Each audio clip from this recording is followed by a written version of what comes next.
né? A gente às vezes acha que além do que é só o crédito que a própria companhia precisa, né? Mas, por exemplo, se a inflação está maior, o consumo ele também vai reduzir. E o consumo que é um pouco mais necessário, um pouco que permanece dentro do varejo, ele é alongado. Ou seja, a pessoa que parcelaria em 6 vezes começa a parcelar em 12, mesmo pagando um pouco de juros. E esse parcelamento, como a Magalu, por exemplo, trabalha com esses recebíveis futuros, ele vai comer mais parte da margem líquida dela, porque ela vai ter que jogar esse recebimento para o futuro aí, fazer algumas antecipações. O risco sacado ficou de fora do IOF, né? Senão o custo seria absurdamente teria que ter mais ajustes no balanço para poder chegar a esse lucro de 1,8 bilhões.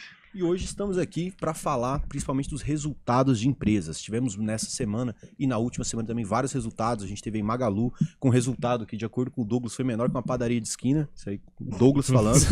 E a gente também teve ali resultados dos bancos. E aí a gente vai mostrar para vocês aí todo esse cenário, onde envolve aí como o IPCA aumentando aí para 5,23 nos acumulados dos últimos 12 meses, mantendo a taxa de juros em 15%. Resultado veio aí nos balanços das empresas que a gente vai trabalhar hoje aqui com vocês. Então, começando, Douglas, quais foram as principais empresas que nós tivemos, além da Magalu, teve a Camil também, quais outras empresas mostraram um balanço aí?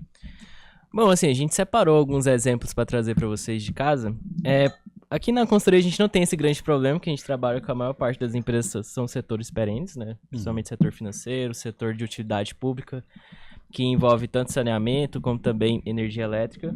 E aqui na live de hoje eu queria trazer para vocês um pouco mais do cenário interno no nosso país, que hoje a gente tem uma Selic de 15%.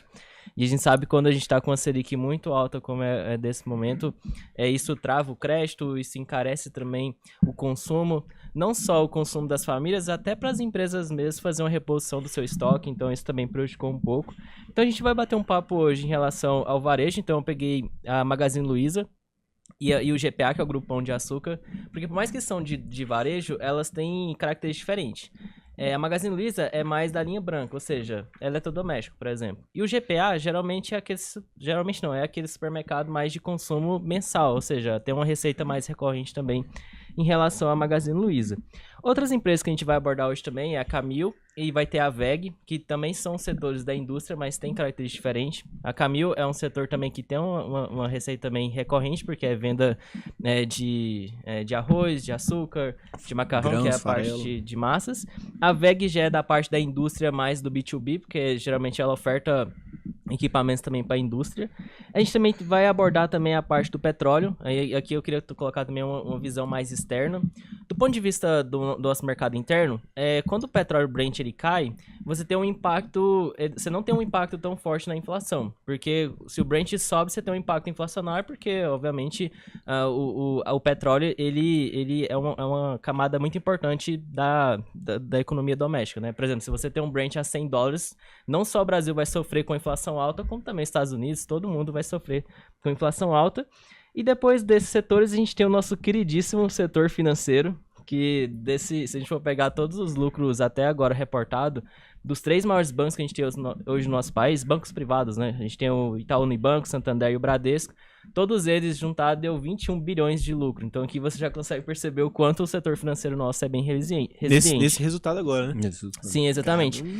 E eu queria colocar uma observação, aqui puxando um pouco mais do ETF que a gente fez, que é o AVP11, hoje pela manhã está subindo mais de 2%, 2,5%. Ele é muito influenciado por setor financeiro, porque infelizmente quando a gente vai fazer toda a nossa metodologia, por mais que você coloque alguns critérios lá de qualidade, as empresas vencedoras do nosso país foi o setor financeiro, porque ele é muito resiliente. Então acaba que quando você vai fazer a metodologia, você puxa um pouco mais para o setor financeiro.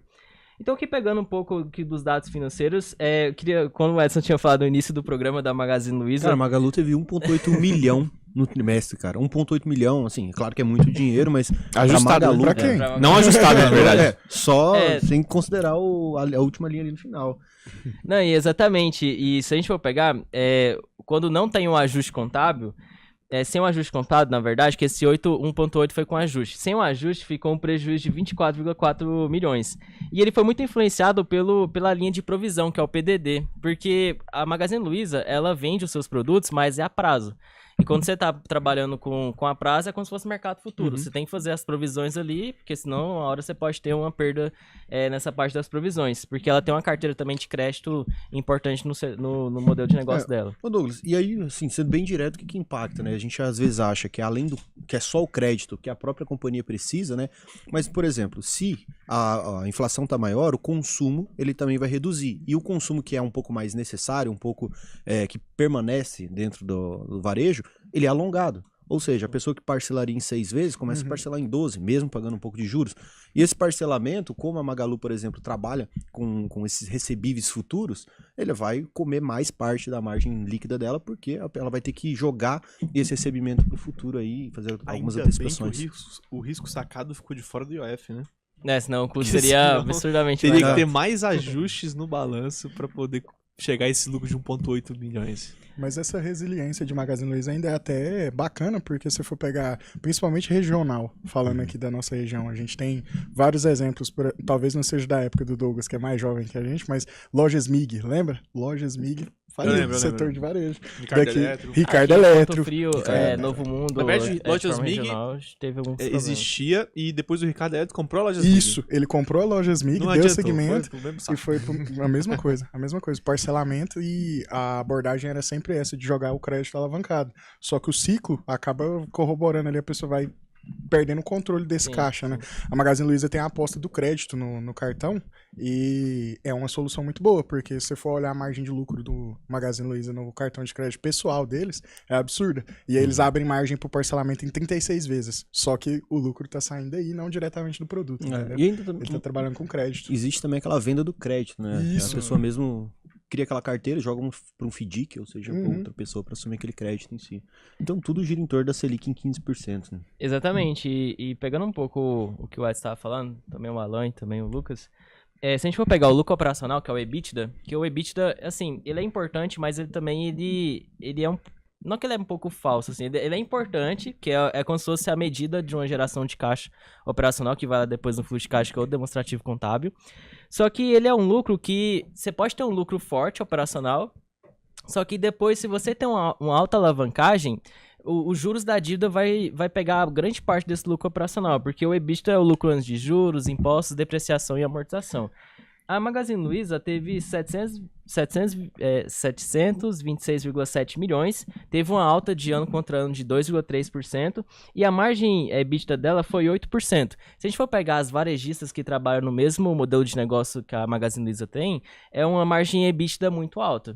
Assim, considerando... Aí a gente pode falar da Casas Bahia, geralmente é só a Casas Bahia que tem hoje ainda no mercado tradicional de linha branca.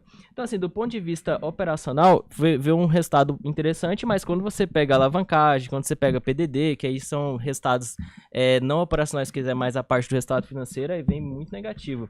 E imagina só, a empresa ela vendeu mais de 11,3 bilhões de receita. Para ter um lucro de 1,8 milhões é muito baixo. É meio por cento de é como se margem, você trabalhou tudo, o trimestre todo de graça. Tipo, É quase você nada ficou só de com margem. risco. Esse é o grande problema também. E se você já tá ganhando uma grana acima de R$ 4.500 por mês e quer aprender a investir, o que eu vou te recomendar? Acesse aí alvp.com.br, clica aqui no botão Faça a sua análise de perfil, preencha o questionário até o final. Se você for aprovado, né, aqui para participar da UVP, você vai assistir suas aulas comigo, que para mim vai ser um prazer te ensinar a investir no Brasil e no mundo inteiro. Só se você ganha mais de R$ 4.500 por mês. Se você ganha menos, não adianta. Por quê? Porque a UVP te dá acesso a uma plataforma exclusiva de investimentos, né, com investimentos que só são oferecidos para clientes que têm mais de 10 milhões de reais. A gente é hoje também a consultoria top 1 do Brasil, vinculada ao maior banco de investimentos da América Latina, que é o BTG Pactual. Então a gente tem lá geopolítica, formação de investimentos mesmo. A gente já formou mais de 50 mil pessoas. Só de placas de alunos nossos que se tornaram milionários, a gente entregou mais de 1.000. E como é que você sabe que a UVP funciona num mundo de tanta ferramenta gerada, de tanta coisa gerada a partir do nada? A certeza que você tem é que se você concluir a UVP até o final, pode fazer todas as aulas gratuitamente. Chegou ao final, você não aprendeu a investir, a gente devolve 100% do seu dinheiro. Pode pesquisar, reclame aqui, Jus Brasil, se fosse mentira, a gente não estaria aqui. Por quê? Porque você simplesmente poderia fazer a UVP e falar, Raul, eu não aprendi a investir e pegar o dinheiro de volta, ou se a gente não te devolver, você me processa. Ganhou de graça 10 mil reais, investimento melhor que esse não tem, né? E você vai perceber, se você buscar pela UVP, que a gente nunca teve nenhum processo. Só quem processa a gente é corretora safada, porque perde dinheiro com as coisas que a gente ensina. Então eu recomendo que você vá lá e faça o seu cadastro. Se você for aprovado, não é todo mundo que é aprovado, vai ser um prazer para mim te ensinar a investir aí.